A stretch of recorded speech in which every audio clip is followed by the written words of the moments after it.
It's 8 o'clock. This is the UK Tonight.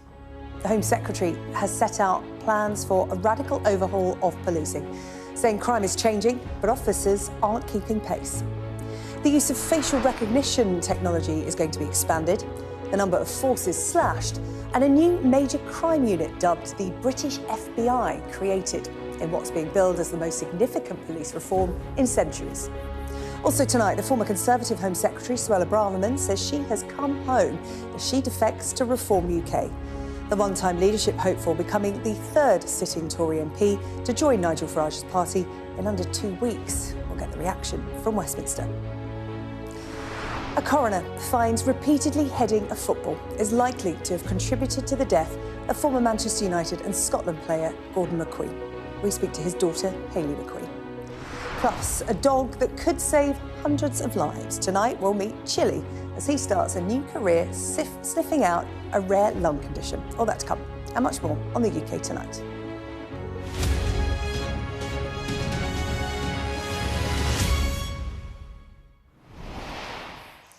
Hello, good evening. The Home Secretary has unveiled plans for what she says are the most significant changes to policing in 200 years. The sweeping reforms include a major expansion of facial recognition technology, a big cut to the number of forces across England and Wales, and the creation of a new national police service to tackle the most serious crimes. Well, setting out the measures in Parliament, Shabana Mahmood said policing as it stands is often outdated. Criminals are operating in increasingly sophisticated ways. But in policing, in all honesty, our response is mixed. While some forces surge ahead with the results to show for it, others are fighting crime in a digital age with analogue methods. We will ensure that every force is adopting the latest technology led out of the new National Police Service. When the future arrives, there are always doubters. 100 years ago, fingerprinting was decried as curtailing our civil liberties, but today we could not imagine policing without it. I have no doubt the same will prove true of facial recognition technology in the years to come.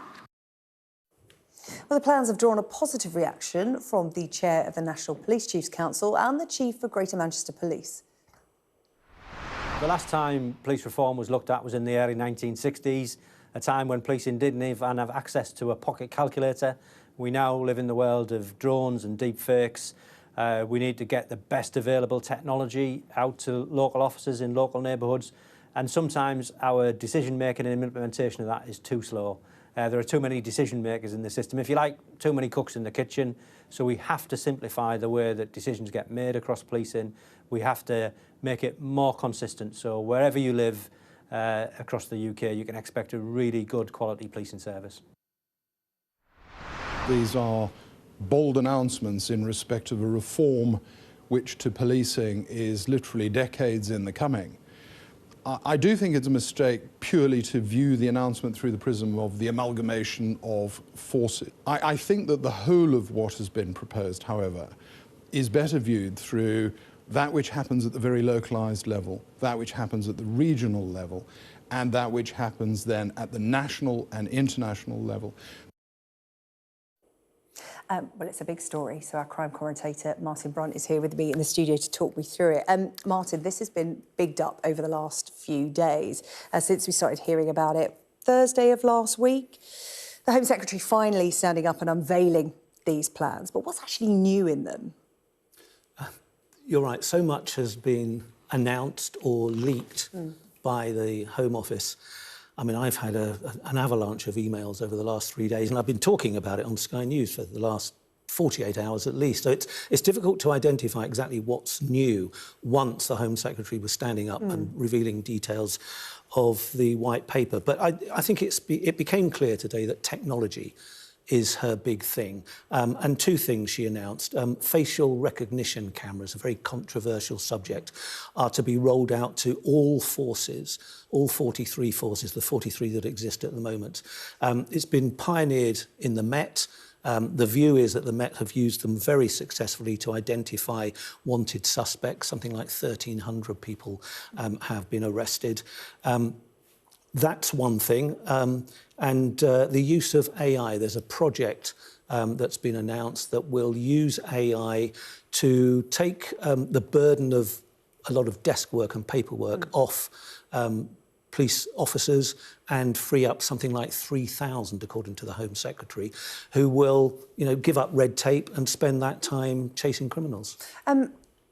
A headline grabber was the 999 call targets. 15 minutes if you live in a city, an urban area, 20 minutes outside it. And again, that's proved quite a controversial announcement because that's expected of the police now anyway. Yeah, I mean, it's quite ambitious. I mean, I don't know about you, the last time you waited for a response from the police, if you ever got one. But some police forces, quite a few, I think, have already got self-imposed police response times. But the Home Secretary has announced that it's going to be quite tough. Yep, 15 minutes in urban areas and 20 minutes in rural areas, and there will be sanctions if the forces aren't keeping to those targets. The other big headline, again, merging the forces, 43 as it stands at the moment. The target is to get it down to around 12. Just how complicated is that, and has it been seen as a good idea? Is bigger better? I don't know. And we don't know exactly how many there'll be. We should know by the summer. The speculation is between 10 and 15. But I think it's difficult to argue not to scrap 43 police forces that we have in England and Wales that do so many similar things, but in very different ways, particularly the procurement of technology and equipment.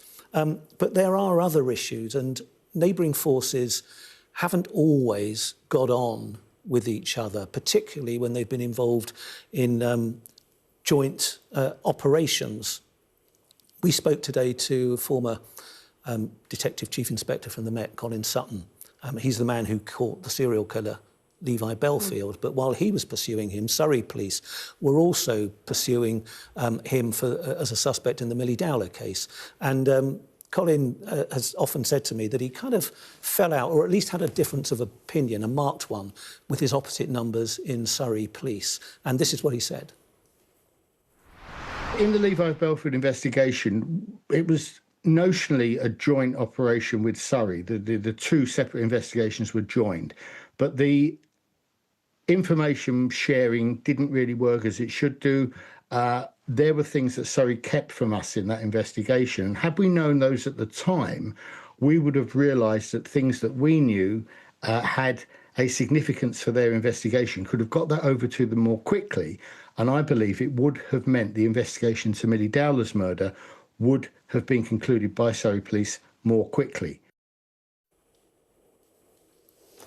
So, Martin, a real mixed reception, I think it's fair to say, to these announcements, particularly about merging the forces. Yes, I mean, not everybody's in favour. And we're going to hear from Festus in a moment, but, he's a former police and crime commissioner, an endangered species, of course. Well, yeah, extinct.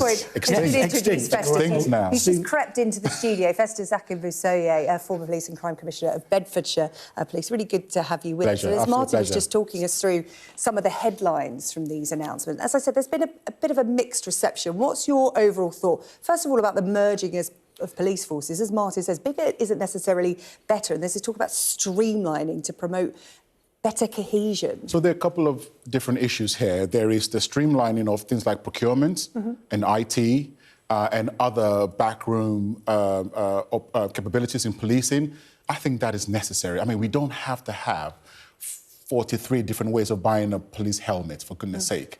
Right, there's no need for that. I mean, you could have one police force spending £50 on a helmet, another one spending £100 on it. That is not necessary. I totally get the necessity of the centralisation of this.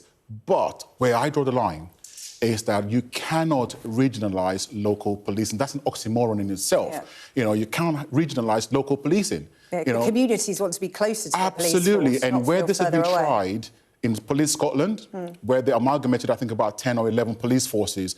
Complete disaster. They've closed down about 100 police stations, and they're about 1,000 police officers short of where they were. In the Metropolitan Police, where they created these bigger operational command units rather than the borough command structures, even the Casey Review criticised the Met because of the implications this has had. So bigger is not better.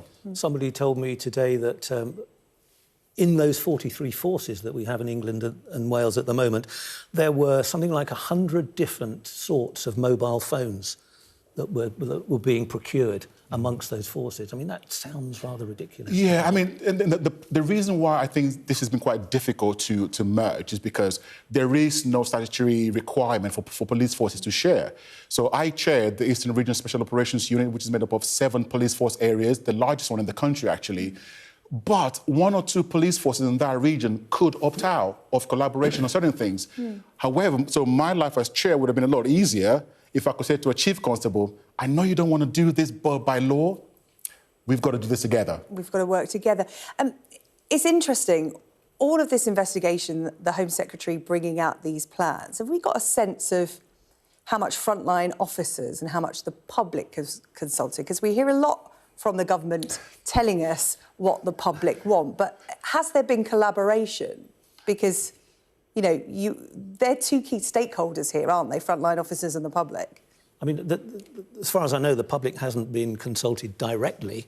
I'm sure there's a lot of intelligence that those who've been advising the Home Secretary have fed back from their experience and their intelligence of dealing with the public. But you talked about police officers as well. The Superintendents Association has been quite bitter in its condemnation of the lack of consultation with them, and they are the most senior operational officers who say that they're the people who will have to deliver these changes. I mean, what I found quite staggering about this, if I'm honest with you, is the complete disregard for what we know the public want from policing. A complete disregard for that.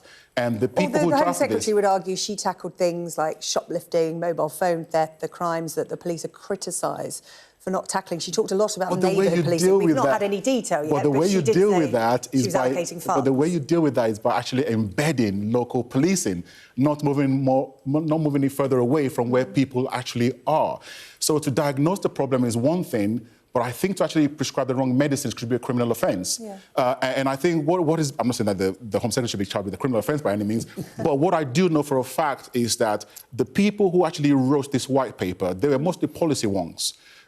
You know, from think tanks who are now in the Home Office and the bosses who drafted this. I can tell you now for a fact that the vast majority of the rank and file police officers in this country were not consulted in this. Justice, what would you have said then to the Home Secretary if she came to you and said, look, we're putting together this white paper about, you know, the biggest reforms, you know, she called this the last great unreformed public service. The system was designed in the 60s. That's sort of a hyperbole, not but anyway. for purpose. But you know what I mean? That's the stall she set out. And she wanted ideas from you as to how to do it better. What would you have put on the table? I would say to her, do not talk to any chief officer in this country about any reforms unless they come to you, first of all, with a solution for how they're going to fix the retention crisis we have in policing. Because even if you implement all the LFR, the live facial recognition technologies in the world, even if you implement all kinds of technologies, even if you merge forces, whatever you want to do... Or you hear about AI taking officers away from desks, perhaps they're going to go back on the streets. You still need police officers to do the job. And at the moment, we have got a crisis in Britain. I mean, the Metropolitan Police has got the worst retention rate, I think, of any police force in the country. They can't even recruit for life nor money. So the first thing she's got to do is to focus on recruitment and, more importantly, retention. Because if you don't fix the retention issue, all the tech in the world, all the amalgamation in the world, all the regionalisation and centralisation in the world will not fix the problem. Yeah, and Martin, just a final word on that about policing numbers, because that comes up time and time again. It was sort of... I didn't see a lot on it in what I was reading from this white paper today, but there is clearly going to be a concern amongst the public going from, you know, community policing to these bigger regional hubs. The thought is perhaps there aren't going to be as many police officers on the street. Where are we in terms of recruitment and retention by the government? She has said that there will be, by March, another 3,000 police officers, which may be a result of the AI taking over paperwork and doing those desk jobs. Perhaps moving numbers around then. She's promised 13,000 by the end of this Parliament. But one thing on that very subject, I mean, what struck me, this idea of police officers having to have a licence to practice. Absolute nonsense. What effect is that possibly going to have on recruitment, because it's another kind of continuous assessment at a time when, you know, we've only just had the introduction of more stringent vetting processes, Correct. re-vetting. There's low public confidence. You know, are people going to be deterred from signing up? And I'll tell you one other thing. A friend of mine at the Met Police said that there's evidence of people signing up now, particularly at the Met, who've come into the job thinking, I'm only going to do this for 5 years. Yeah. This is going to be an exciting job. It's going to be good on my CV. Yes. And they aren't people who are looking at policing as a long-term career, like, you know, which was the norm when young men and women followed their parents. Well, listen, we've run out of time, but there is more detail to come on this, so I'm sure we'll be talking about that as it comes out. Martin Brunt, thank you, our crime commentator, and Festus Akinbusoye, former Police and Crime Commissioner of Bedfordshire Police. Really good to see you. Thank you so much for coming in. As I said, more to come on this story. Thank you. Now, the former Conservative Home Secretary, Suella Braverman, defected to Reform UK today. I'm sure you've seen by now. Well, she is the third sitting Tory MP to join Nigel Farage's party in under 2 weeks. Unveiled by the Reform leader at an event this morning, Suella Braverman said she felt like she was coming home. Britain is indeed broken. She is suffering. She is not well. Immigration is out of control. Our public services are on their knees. People don't feel safe. Our youngsters are leaving the country for better futures elsewhere. We can't even defend ourselves, and our nation stands weak and humiliated on the world stage. So we stand at a crossroads. We can either continue down this route of managed decline to weakness and surrender, or we can fix our country, reclaim our power, rediscover our strength.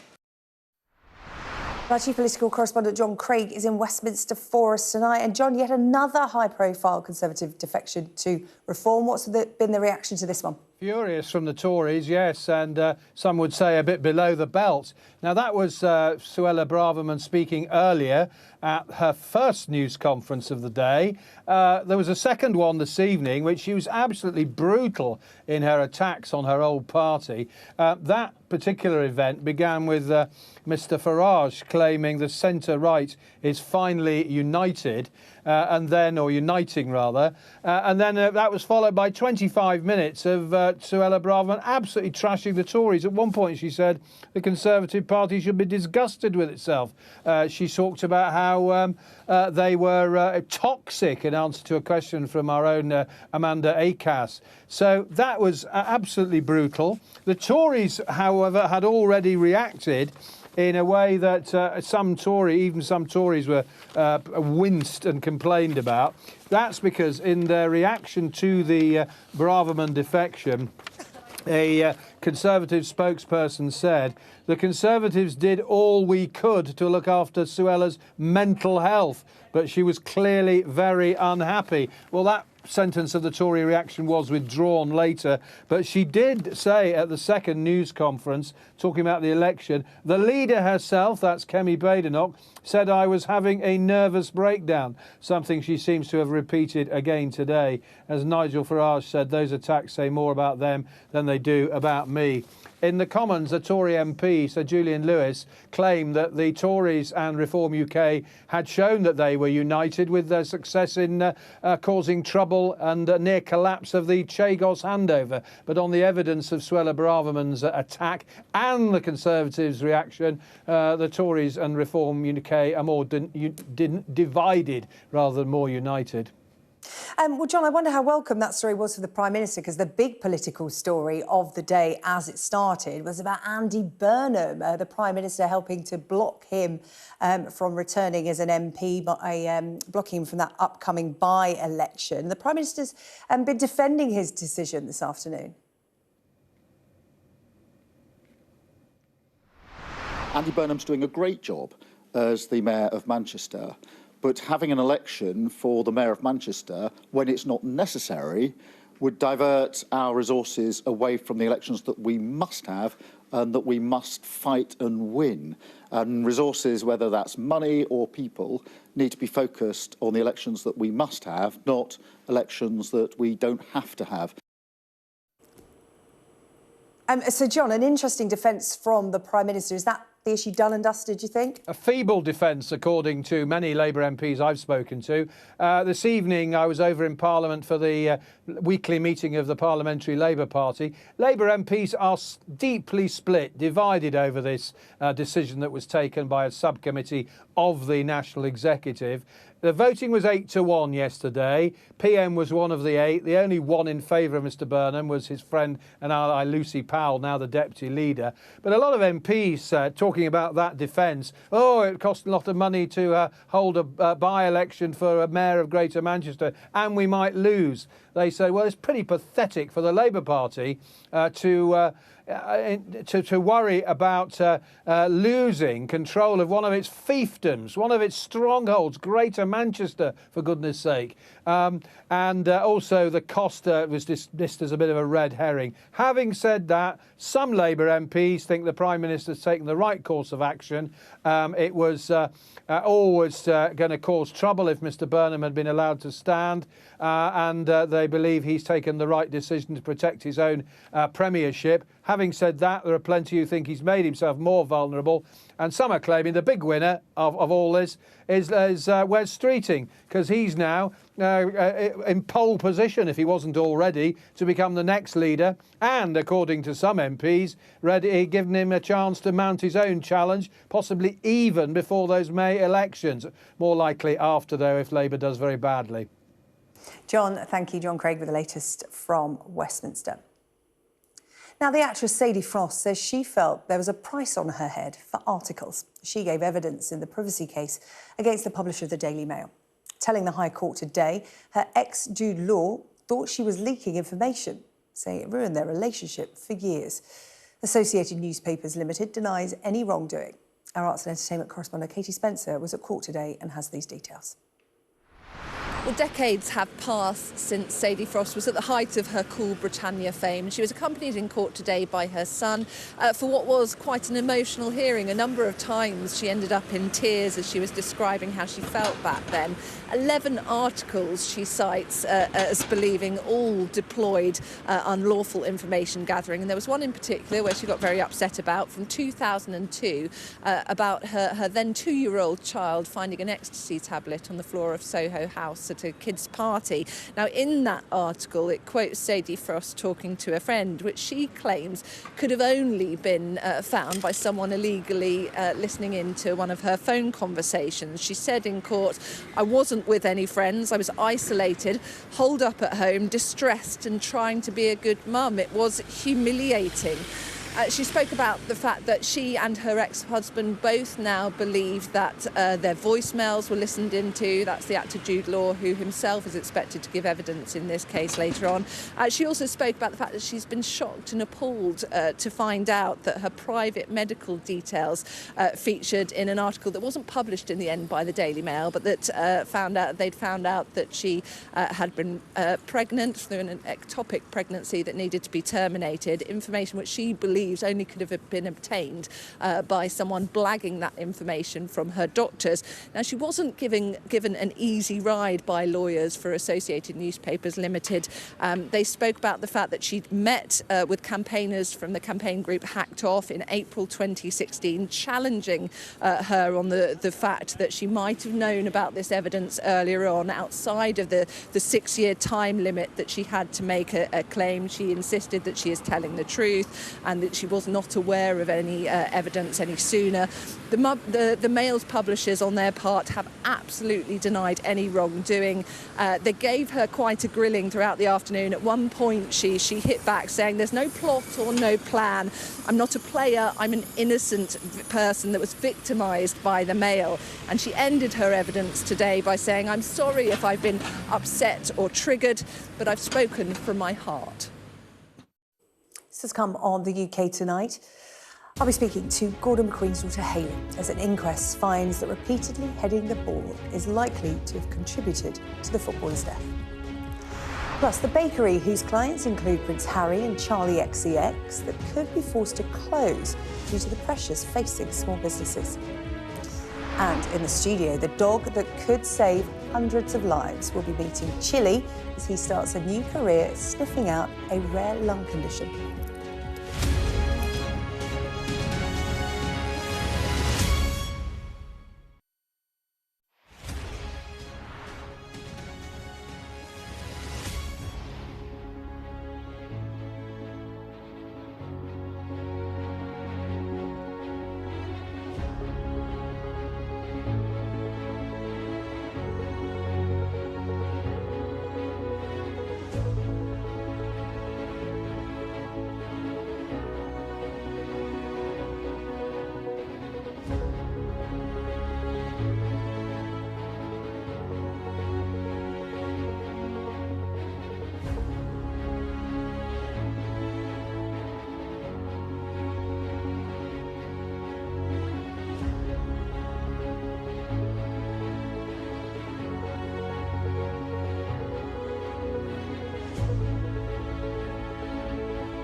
the best thing about being a Sky News journalist.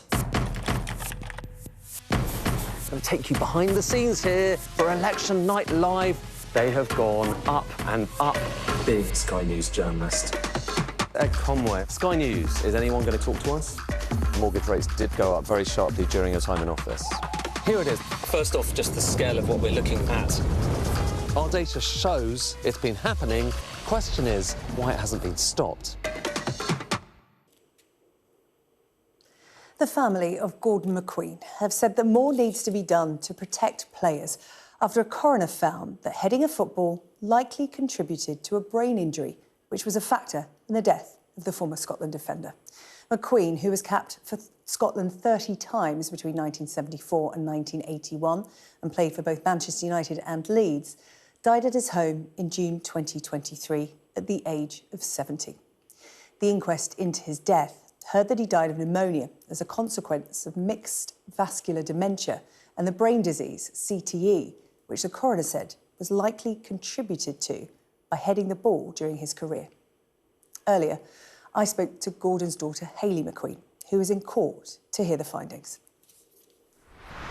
It feels very real, it feels very surreal, it feels strange, like I've been desperately wanting this to happen and to be over and to push forward and use the information and start campaigning, and I'm just a bit, me and my sister were there, we're just sort of a little bit numb. It was like, OK, right. I'm like, I don't know how I'm supposed to feel because, yes, it came to the conclusion that we'd hoped it would, and it's made us not feel like we're going mad, thinking, OK, I know what this is, I know what this is. This has got to be the answer, it's got to be heading of the football. He had brain damage, how else?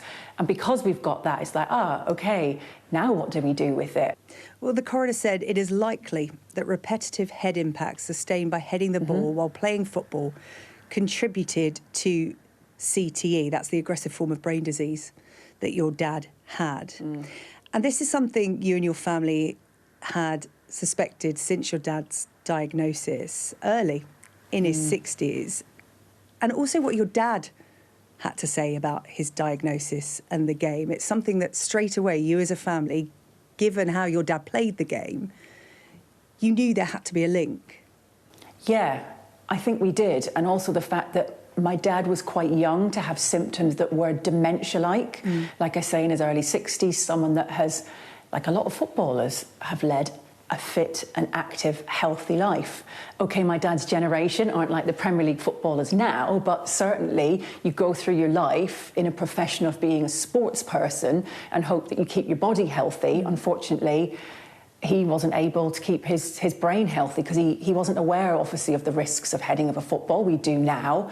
And as soon as other stories started to appear in the press, and obviously I'm a colleague of yours working for Sky Sports and become very aware of a lot of these stories. And I guess very lucky in a position that I can access that information. I can speak to people within football. I can see this news, take this news on board, and as a journalist do a little bit more of an investigation. And the more I read, the more I learnt, the more I was thinking, this has surely got to be it. And my dad's dementia symptoms weren't like normal dementia. He knew who I was days before he died. He knew who everybody was. A doctor would visit him, someone from the hospice home care would visit, and he would remember them the next time. And that is not atypical of traditional dementia, but more than likely because he actually had brain damage instead of your traditional sort of dementia and Alzheimer's.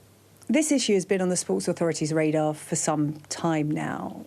The most high-profile case before your dad was Jeff Astle, the former England and West Brom striker. He died at 59 back in 2002 because of repeated trauma from heading the ball, described by a coroner as an industrial injury.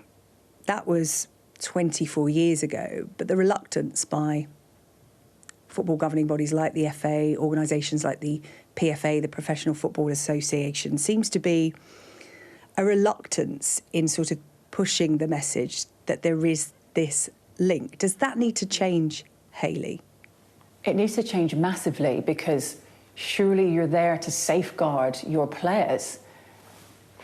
where is the education?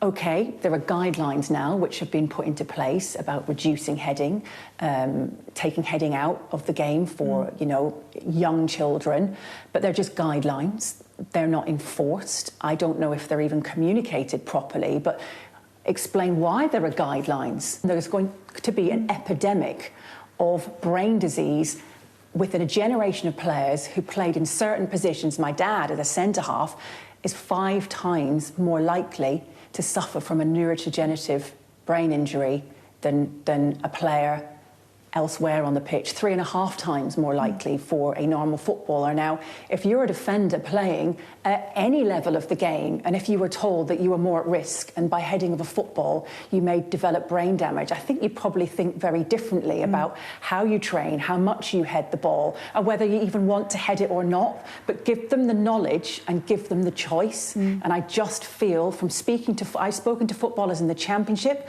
I've spoken to footballers in the Premier League, and they haven't been sat down and taught about that. Hayley, you're so passionate, and I think it's important to use that word passionate, not angry. You don't want to apportion blame here. You work in the sport, you know, you love the game, your dad loved the game, and this isn't what this is about. But at the moment we find ourselves in a bizarre situation where if families are lucky enough to get to this inquest stage, the FA is trying to prove that there isn't a link.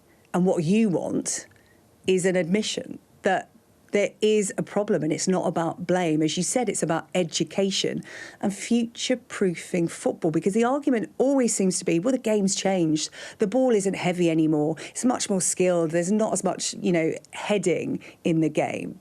But that's just not true. And it shouldn't matter if there isn't as much heading. Any heading is still a danger.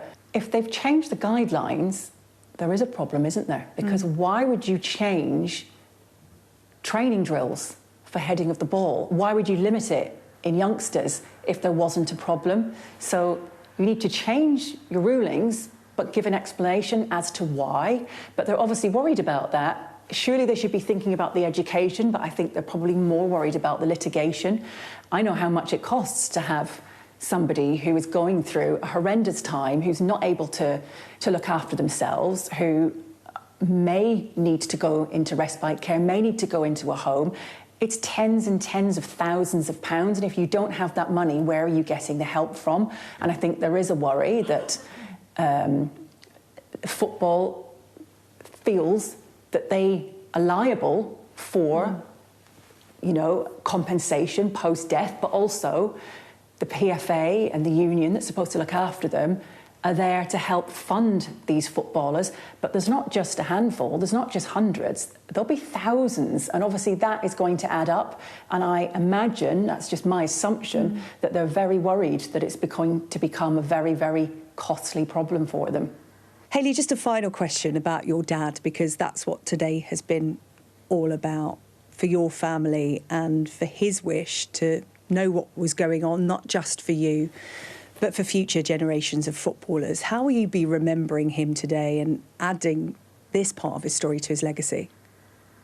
Yeah, gosh, I remember sitting with you years ago before he passed away when we were really struggling, and I was campaigning even then for more brain education in terms of, you know, footballers and heading of the ball, not really knowing if, in fact, that was going to be the case. And I think now that I do, I'm even more spurred on.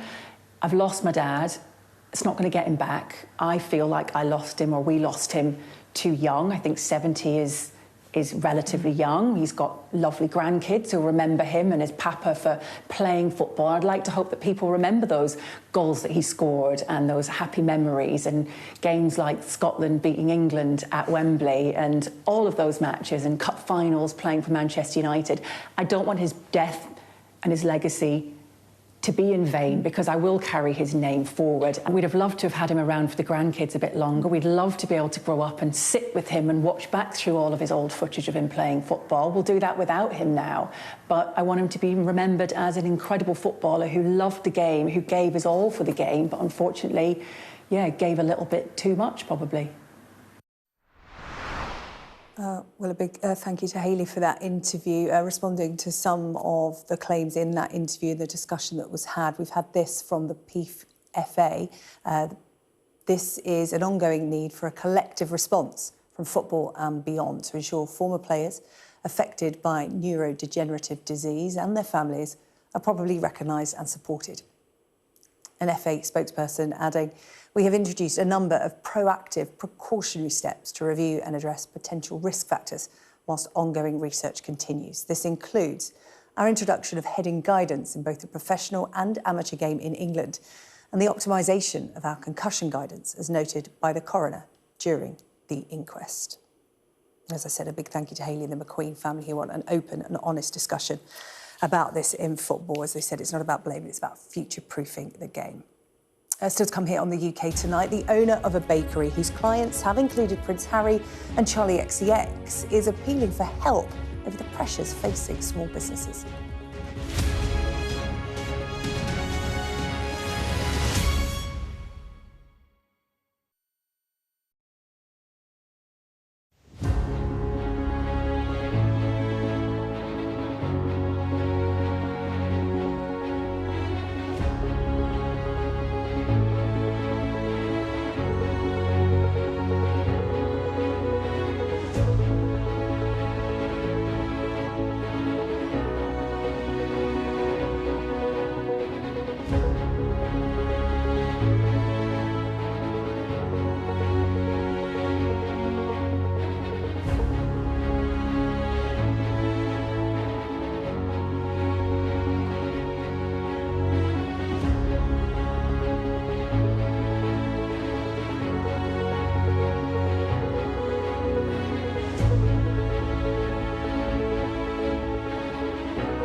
Now, the bakery that made Prince Harry and Meghan Markle's wedding cake has gone public with the pressures that they are currently facing, saying, like many in hospitality, they're in real trouble. Violet Cakes in East London has had a string of A-list commissions, including pop star Charlie XCX's recent wedding cake. But the owner says that they are struggling in silence and may have to resort to crowdfunding to stay afloat. Well, the owner of Violet Cakes, Claire Patak, joins me now. Claire, thank you so much for coming on to the programme. We reached out to you after one of our producers spotted a really honest Insta story from you saying that you are suffering in silence because looking at your Instagram page, 250,000 followers, celebrity followers, spreads in Vogue magazine. It really is Instagram versus reality for you at the moment. Talk to me about the pressures you're facing. Yeah, well, thank you for having me. I'm definitely not alone in this, and I'm not somebody who normally comes out and says this kind of thing, and I think it just got to a point where I felt like I needed to say something. It's just been since it's the burden, the tax burden from the rise in national insurance, which has just made it so hard for us to have kind of any extra money. And so I feel like I needed to come out and say something. We've heard a lot from the pubs, we've heard a lot from some of the restaurants, and I thought that the small community shops that really are the heartbeat of a lot of the neighborhoods in the city needed, and in the country, needed a voice. So. Yeah, it's the small businesses, it's the bakery, it's the coffee shops, it's the farm shops that, as you said, suffering in silence. You don't hear as much at the moment. So talk to me about the difference you've changed, because presumably you're talking about what happened at the last budget and the introductions that the Chancellor brought in. Talk to me how they directly impacted your business. What's been the difference? The main difference is the national insurance. So we have 25 employees, and so that increases it's double the amount of tax that we were paying per month overnight since April.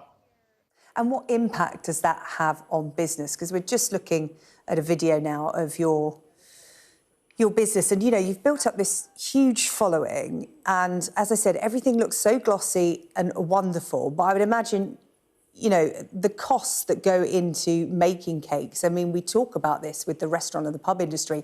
It's the cost of ingredients as well that are going up. Well, we all know how much, the costs have gone up. Everybody knows when they go to the grocery store. And we have to, we really try to support English farmers, English suppliers. 90% of our suppliers are from here, and they're, it's so important to us. Ingredients is really kind of the bedrock of what we do.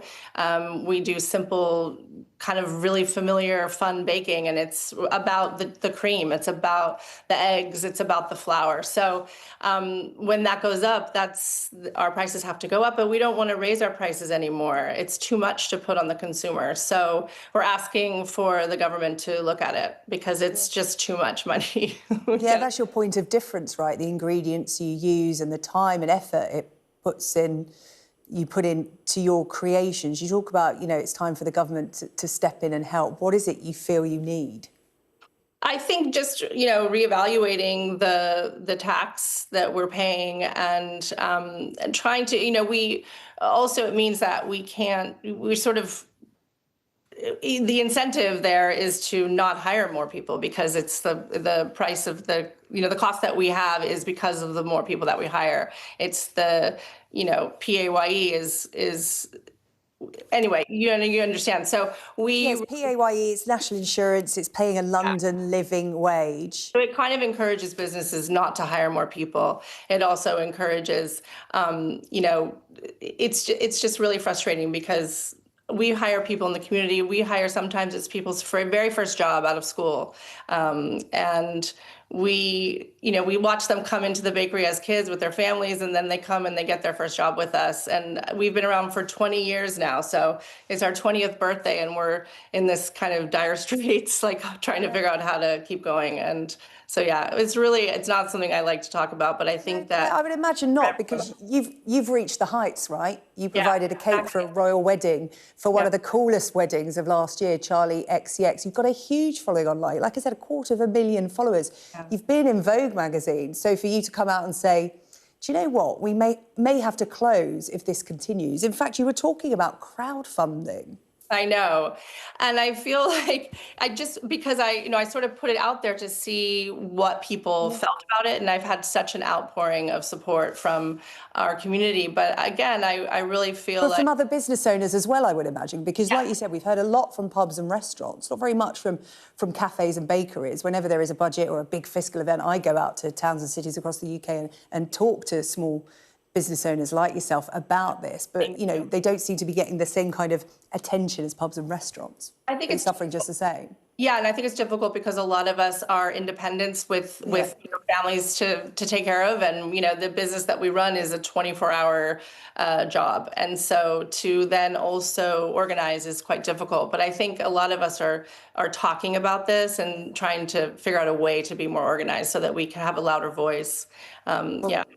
Well, Claire, you've started it, and like you said, so many more people are getting in touch with you. There's great strength in numbers, and I really appreciate you coming on to highlight the issue here on the UK Tonight. That's Claire Patak, owner of Violet Cakes in Hackney, East London. Thank you so much for your time, Claire. Thank you so much.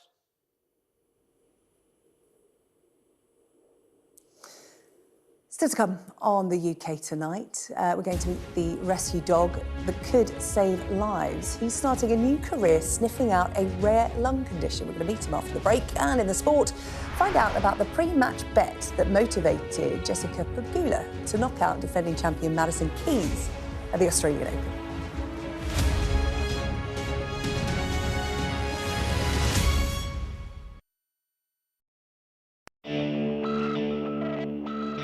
I'll tell you on another day on the podcast what that was all about.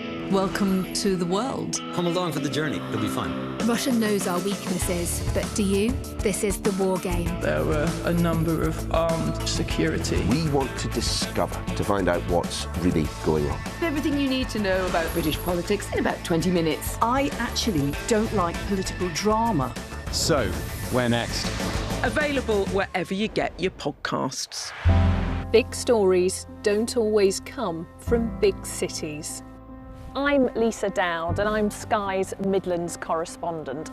You are not getting in this elevator, okay? The judge made it very clear that she could see no justifiable reason why Sakulas wasn't here facing British justice. I promised I would get him justice. Free, wherever you get your news. This is what they're up against. The wind is the really big problems. It is back-breaking work and the smoke is thick. It's been working well. Water levels are dropping, but no one knows what impact further rain will have. What would you do if this place wasn't open? This is the exact spot in Nottingham where their 19-year-old son, Barnaby Webber, lost his life. I just think it's so cruel and so harsh. It's really scary. We're terrified.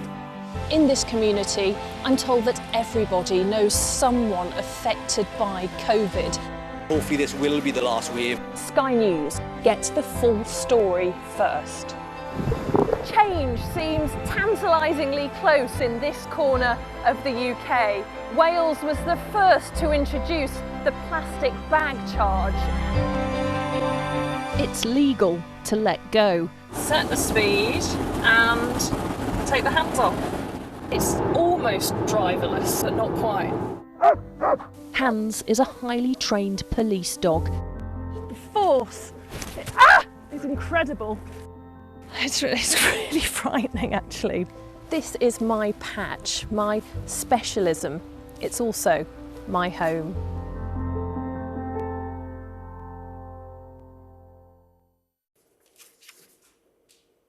Let's take a look at the sports news now with David.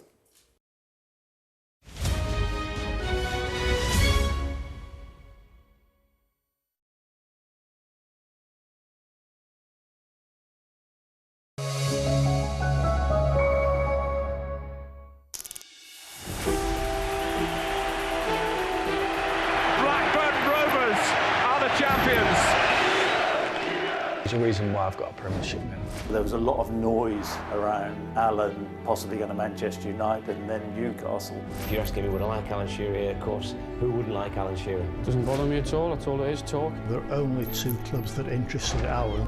I spoke to Sir Alex Ferguson. The temptation to go to Man United was huge. You name your price, you've got to be prepared to stick to it. How much is it? Because that was a world record. It's £15 million, making it virtually impossible for me to leave. I think there was an inevitability that he would move at some stage. Hear that shout for United! How will they, lads? We're breaking records. We're giving people hope again. Be like 7:25 for his name and number. I just had to come back home. It was my dream to play for Newcastle and score goals at the Gallagher. A lot of people probably looked at us and thought we probably needed a couple of centre-halves. Not Keegan. After After all, I'm only a sheet metal worker's son from Newcastle. If I had to make the same decision again, it would be sign for Newcastle all day long.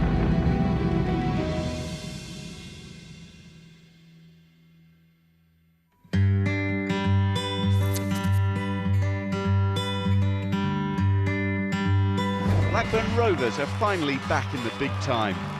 Jack Walker's millions and the managerial expertise of Kenny Dalglish are proving a potent combination at Ewood Park these days. I knew what was happening up there at Blackburn. They were continually spending money. We was building to be successful. Jack Walker just had...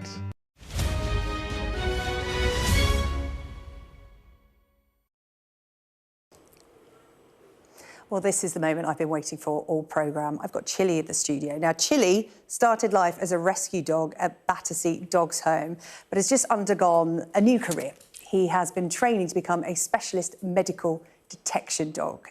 Chili will become one of only a handful of dogs in the world that can detect a very rare lung infection called Pseudomonas. I hope I've pronounced that correctly. Well, Chili is here with Rob Harris, a biodetection manager at the charity Medical Detection Dogs. Chili's had to wait all show to have his moment on the programme, so he deserves a little lie down. Rob, thank you so much for bringing him in. We'll talk about his start in life but in just a moment, but talk to me about what he's just qualified, just graduated to be able to do. So Chili is one of 4 dogs that we're currently about to train to detect Pseudomonas, and it's a new project for us. It's with Imperial College London, so they'll be providing the samples to us, and it's a new innovative way of trying to find the bacteria in sweat and urine. Yeah. So, and this is to pick out a very rare lung infection that often typical medical testing can't detect, but somehow dogs can. Talk to me about how that works. Yeah, well, there's been development of new medication for cystic fibrosis called modulators, and they stop the production of sputum. So using sputum was the best way to culture for Pseudomonas previously. So now people are unable to produce that sputum. We need to find a new way of doing it. Yeah. I mean, this is quite remarkable, this tale of Chili. I feel like this has got some kind of Hollywood film written all over it, because Chili was actually born at Battersea Dogs Home. Is that right? Yeah, that's correct. Yeah, he actually came in with his mum and a litter. And then Battersea Dogs Home gave us a call and said they have this puppy that we may be interested in. So one of our team went down and assessed him, and he looked like he was suitable to become a biodetection dog. Yeah, what makes a puppy suitable for this special role? Because there are so few of these dogs in the world. We're very lucky that People's Postcode Lottery, the players, are managed to find the funding for us to be able to work with Battersea to be able to train more dogs like this. Better part of the story as well. Yeah. So, Chili, come. So with that, it allows us then, to assess the dogs and be able to bring some of these fantastic dogs into the programme. Yeah. So talk to me about the training. How long does it take? And are there some puppies that don't make the grade? Yeah, there's certainly some dogs that don't make the grade. I mean, for Chili, as you've seen, he can be quite stubborn. So if he decides he wants to go and do something, he will. He loves using his nose. He loves being a problem solver, which is sometimes can be challenging in itself, but it definitely makes him a character. Yeah, and in terms of the difference this will make in detecting this rare lung condition, like, talk to me about numbers here. What kind of difference is Chili going to make? Well, at the moment, we don't know that. So it is part of an innovative group. There's a large collaboration from all over the UK that are working together to try and bring new ways of detecting. Yeah. Chili, back to camera. What is it they say? Never work with children and animals. There were any children hiding around there as well. Make my night. Chili's totally disinterested in being on TV. But in terms of, you know, how these dogs are trained, he's one of 4, is that correct? That's correct, yeah. And how often will they be called into work, as it were? And when they're not doing their role, what's he up to? So Chili, Chili, he normally is with his foster family, so he comes into work 2 to 3 days per week, and whilst he's at work, normally dropped off at 8 o'clock in the morning, gets picked up later in the evening, so we call it the school run. Yeah. And whilst he's there, he does about an hour's worth of training, and then if he's not training, he's just chilling out in the office or going for a nice dog walk. Yeah, oh, it sounds like a great life. And in terms of his breed, Labrador, is there something particularly attuned to that breed for this kind of work? Well, we tend to use a lot of the Gundle group, and that's mainly because they've been bred few generations to use their nose and want to work with people. But we have lots of other types of dogs that have done the work as well, including our assistance dog programme, where we use all different types of breed for that. Yeah. Chili, can you come and be on TV? You're totally not interested. I've got no... Oh, there you go. A bribe always helps. I mean, my studio is closed as well, so he can't smell my dog Otis, so he's not even interested in that. He's an absolute superstar. And in terms of other dogs that you work with, what kind of areas do they work in? So we're known for training the first scientifically robust detection of cancer with dogs, so that was in 2004 and again in 2008. We've also trained dogs for malaria, for Parkinson's detection, and we're going on to do urinary tract infection as well. That's incredible, and obviously that makes such a difference because, you know, we talk about medical testing, and how does this feed into it in terms of success rates, and is it actually cost efficient for, you know, the NHS and the organisations that need the testing? Well, dogs certainly have an ability that we don't fully understand yet. So they have an incredible ability to be able to learn things very fast. They also have this incredible ability to be able to tell us whether a disease has an odour or not. And what we have to think about is scalability for the future. And for Chile and his colleagues, are we able to train lots and lots of dogs for the UK, for Europe, for the world? That's going to be incredibly challenging. So we need to find a new way of doing it, and we're working with people that are developing electronic noses. So what the electronic nose guys are trying to do, and it's Dr. Andreas Merschin, he wants to actually take the lead from the dogs in the way that the dogs do it. So it's quite an innovative way that he's looking at this. Oh, well, listen, Rob Harris, thank you so much for bringing Chile. And look, Chile's exhausted after his first TV interview. We're back tomorrow night at 8. See you then. The world's next. Oh, Chile. Literally chilling out.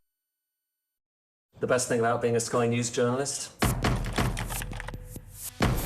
I'll take you behind the scenes here for Election Night Live. They have gone up and up. Being a Sky News journalist. Ed Conway, Sky News, is anyone going to talk to us? Mortgage rates did go up very sharply during your time in office.